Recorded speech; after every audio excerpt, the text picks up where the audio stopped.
ଦିନର ଚିନ୍ତା ଓ ପ୍ରାର୍ଥନା। ସ୍ୱାମୀ ପରମାନନ୍ଦ। ଜୁନ୍ 19। ଦିନଟିର ପ୍ରଧାନ ଚିନ୍ତା।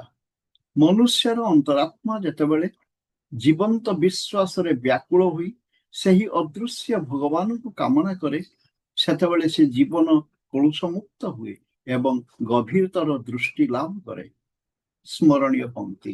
ଅଛ ତୁମେ ମୋ ଜୀବନେ ମଧୁରତା ରୂପେ, ଏ ଦେହ ମଧ୍ୟରେ ତୁମେ ଯେ ମୋର ଆତ୍ମା, ପ୍ରତି ଅଙ୍ଗର ସବଳତା ତୁମେ, ମୋ ଦୃଷ୍ଟିର ସ୍ୱଚ୍ଛତା ଆଉ କର୍ମ ବଳ, କାହିଁକି ତୁମେ ଯାଅ ଦୂରେ ପ୍ରଭୁ। ଯେବେ ତୁମେ ଛାଡ଼ ମୋତେ ପ୍ରଭୁ, ଦେଖେ ମୁଁ ଅନ୍ଧକାର ଆଲୋକ ମଧ୍ୟରେ, ହରସ ହୁଏ ଯେ ବିଷାଦ।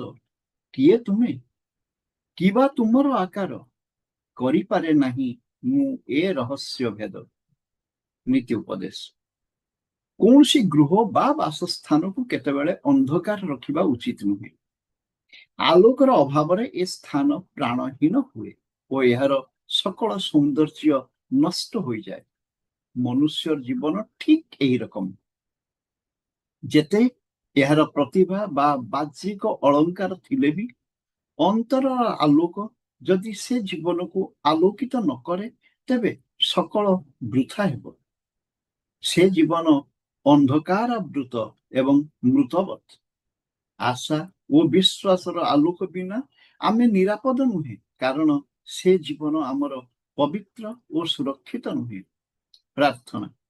ହେ କରୁଣାମୟ, ଆଶୀର୍ବାଦ କର ଯେପରି ମୁଁ ମୋର ଅନ୍ତରରେ ତୁମର ସର୍ବପ୍ରସାରୀ ଆବିର୍ଭାବ ଅନୁଭବ କରିବି ଏବଂ ସେହି ଆବିର୍ଭାବ ଯେପରି ମୋତେ ଆନନ୍ଦ ଦାନ କରେ।